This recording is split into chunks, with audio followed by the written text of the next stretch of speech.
ආයුබෝවන් ඇස්ට්‍රෝ බයි Ratnayake YouTube channel එකට ඔබව සාදරයෙන් පිළිගන්නවා.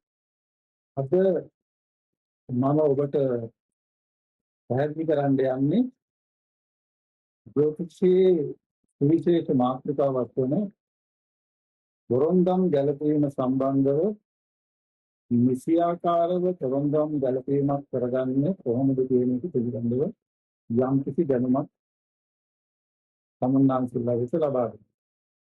අපි සාමාන්‍යයෙන් බොරොන්දම් ගැලපීම කීප ආකාරයකට කරනවා. අෂ්ටකූට පරීක්ෂාව, දසපොරොන්දම් පරීක්ෂාව, විසිපොරොන්දම් පරීක්ෂාව ආදී වශයෙන්. නමුත් අපිට සමාජයෙන් නොඑක් ටික අහන්න ලැබෙනවා අපි නිසියාකාරව පොරොන්දම් ගැලපීමක් කරලා තමයි විවාහ වෙන්නේ.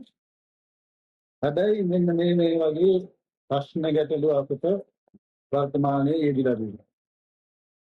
විවාහපත් වෙලා සුළු කාලයකින් ස්වාමියා නැත්නම් භාර්යාව බෙලහීන තත්ත්වයකට නැත්නම් වෙන දෙපැත්තට වෙන් වී යන සිද්ධ වෙනවා.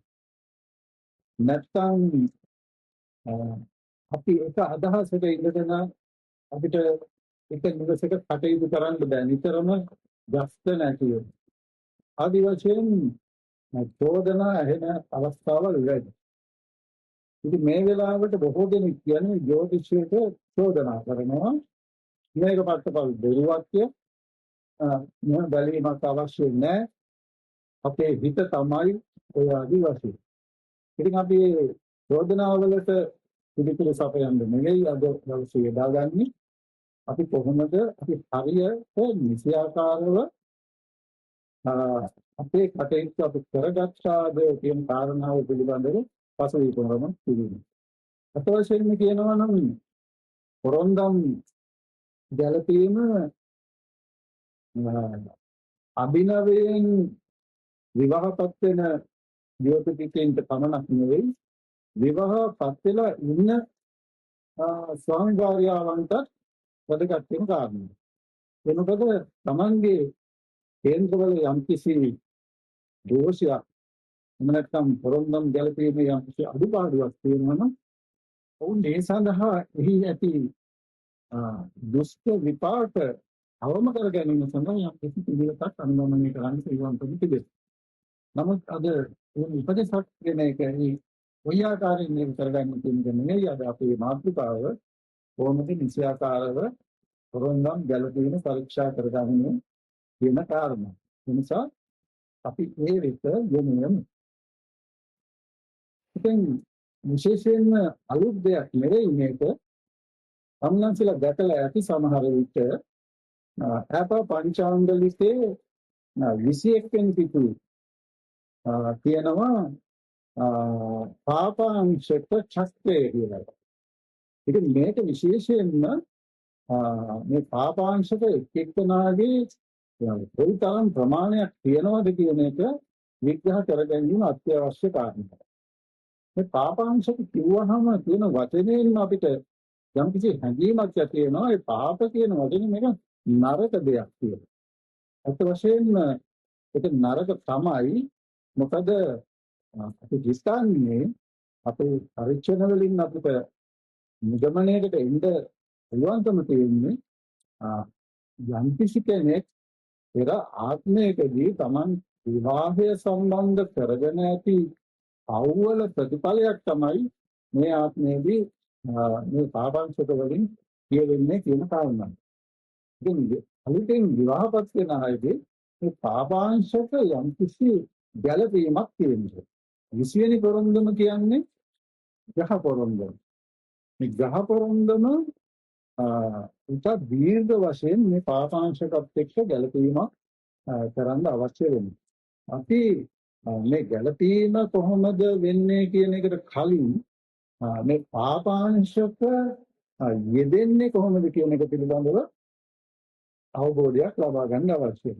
මේ පාපාංශක සෑම පුද්ගලයෙකුටම යම්කිසි ප්‍රමාණයකින් තියෙනවා. මම ගත්තොත් මට පාපාංශක 50ක් 60ක් තියෙන්න පුළුවන්. තව කෙනෙකුට 70ක් 80ක් තියෙන්න පුළුවන්. තවත් කෙනෙකුට 100 ගාණක් තියෙන්න පුළුවන්. ඒ ආදි වශයෙන් සෑම කෙනෙකුටම පාපාංශක යම් කිසි ප්‍රමාණයක් තියෙනවා. ඉතින් මේ පාපාංශක විශේෂයෙන්ම යෙදෙන්නේ මේ පාපග්‍රහයන්ගේ. පාපග්‍රහයන් හැටියට අපි සලකන්නේ සවිග්‍රහය. සවිග්‍රහය අත් වශයෙන්ම ග්‍රහයක් නොවුනත් ජ්‍යොතිෂයේ රවි ග්‍රහයක් හැටියට සලකන්නේ. රවි ග්‍රහය කේන්ද්‍ර කරගෙන තමයි අනිත් සියලුම ග්‍රහයන් මේ ගමනය පරිග්‍රමණය සිද්ධ වෙන නිසා රවි ග්‍රහයක් හැටියට සලකනවා. ඒ වගේම පාපග්‍රහයක් හැටියට තමයි රවි සලකන්නේ. ඊළඟට කුජ ග්‍රහය. ඊළඟට සෙනසුරු. ඊට පස්සේ රාහු කේතු මෙන්න මේ ග්‍රහයන් පාපග්‍රහයන් හැටියට සලකනවා. ඒ වගේම පාපාංශක ලබා දෙන ග්‍රහයන් හැටියට සලකනවා. ඉතින් මේ පාපග්‍රහයන් යම් කිසි කෙනෙකුගේ කේන්ද්‍රයේ 2 7 ඒ වගේම 8 යන ස්ථානවල උපතේදී තම්පත්ව සිටියොත් පාපාංශක ලැබෙනවා. ඒ වගේම චන්ද්‍රයාගෙන් 2 7 8 කියන ස්ථානවලත් ඒ වගේම සිකුරු ග්‍රහයාගෙන් 1 2 7 8 කියන තැන්වල තම්පත් වෙලා ඉන්නවා නම් ඔවුන් පාපාංශක ලබා දෙනවා කියලා සඳහන්ව තිබෙනවා. නමුත් මේ සෑම ග්‍රහයකම එක ආකාරයෙන් එකම සංඛ්‍යාවකින් පාපාංශක දෙන්නේ නැහැ. ඔවුන් වෙනස් ආකාරයෙන් තමයි පාපාංශක ලබා දෙන්නේ. ඒ පිළිබඳව මම අර ඉස්සර වෙලා සඳහන් කරා වගේ හැප පංචාංගලිකේ 21 වෙනි පිටුවේ තියෙන පාපාංශක චක්‍රයෙන් සතහනෙන් බලා ගන්න පුළුවන්කම තිබෙනවා. ඒ ආදි වශයෙන් මේ පාපාංශක ඉස්මතු කරගෙන ගිහම යම් කිසි පුද්ගලයෙකුගේ අපි හිතමු උදාහරණයක් වශයෙන් කෙනෙකුගේ ස්ත්‍රී කේන්ද්‍රයට පාපාංශක 100ක් අපිට අවසානයේ ලැබුණා කියන්නේ. එතකොට ඇගේ අත ගන්න සහකරුවාගේ කේන්ද්‍රයේ පාපාංශක 100ට ආසන්න ප්‍රමාණය අපි හිතමු 95 නැත්නම් 105 108 සාමාන්‍යයෙන් 20ක් වගේ අතුලක යෙදෙනවා නම් ඒක ඉතාමත්ම වටිනා පිළිතුරක් හැටියට ගන්න පුළුවන්. විවාහ ජීවිතයේ සාර්ථකව ඒ දෙන්නාට ඉදිරියට ගෙනියන්න පුළුවන් කියන කාරණාව අපේ පරීක්ෂණවලදී පහවුරු වෙලා තියෙනවා. නමුත් මේ වෙලාවේදී අපි අනිකුත් අර තොරණම් ගැලපීමේ අනිකුත් කාරණා 19 අමතක කරන්නේ නැහැ. ඒවත් සිදු වෙනවා නම් තවත් ඉතාමත්ම හොඳයි. නමුත් විශේෂයෙන්ම මේ 20 වෙනි තොරණම ඒ ප්‍රති වටිනාකමයි අපේ මෙතන ඉස්මතු කරලා පෙන්නනවා. මේ පාපාංශක පිළිබඳව තවත් දැනුවත් වෙනවා නම් තව පාපාංශක පුද්ගලයන්ගේ කොයිතරම් ප්‍රමාණයක් තියෙනවද කියලා දැනගත්තාම ඒකෙන් විග්‍රහ කරගන්න පුළුවන් වෙනත් කාරණාවක් තියෙනවා. නමුත් ඒ වෙනත් කාරණා නෙවෙයි අද අපි සැලකන්නේ විවාහය සම්බන්ධ කාරණා නිසා තමයි පාපාංශවල වටිනාකම අපි මේ වෙලාවේදී ගෙනහැර දැක්වේ. අපි දැන් බලමු යම් කිසි හේතුවකින් විවාහපත් වෙන යුවලකගේ පාපාංශක ගැළපීම සතුටුදායක නොවුනත් මොකක්ද වෙන්නේ? අන්න මේක තමයි ඉස්හාමත්ම වැදගත් කාරණාව. අර මා මුලින් සඳහන් කරපු ප්‍රශ්න අපිට ඉදිරිපත් වෙන්නේ මෙන්න මේ අවස්ථාවේදී. අපි හිතමු ස්ත්‍රී කේන්ද්‍රයේ විශාල පාපාංශක ප්‍රමාණයක් යෙදিলা පුරුෂ කේන්ද්‍රයේ අඩු පාපාංශක ප්‍රමාණයක් යෙදෙනවා. අන්න මේ වගේ අවස්ථාවලදී තමයි ඉතා කෙටි කාලයක් තුළ මේ පවුලේ ස්වාමියාට යම්කිසි අභාග්‍යයක් යෙදෙන්න පුළුවන්. එහෙම නැත්නම් ඔවුන් දෙදෙනා දුරස්ව වෙලා යන්න පුළුවන්. ඒ වගේම පුරුෂයා යම්කිසි බෙලහීන තත්ත්වයකටපත් වෙන්න පුළුවන්. ඒ වගේ කාරණාවල් යෙදෙන්නේ මෙන්න මේ වගේ අවස්ථාවලදී. ඒ නිසා තමයි අපි මේ වගේ අවස්ථාවලදී සමාජයේ කියන හතේ නැකට තිබුණා ස්වාමියාට යම්කිසි අභාග්‍යයක් වෙනවා.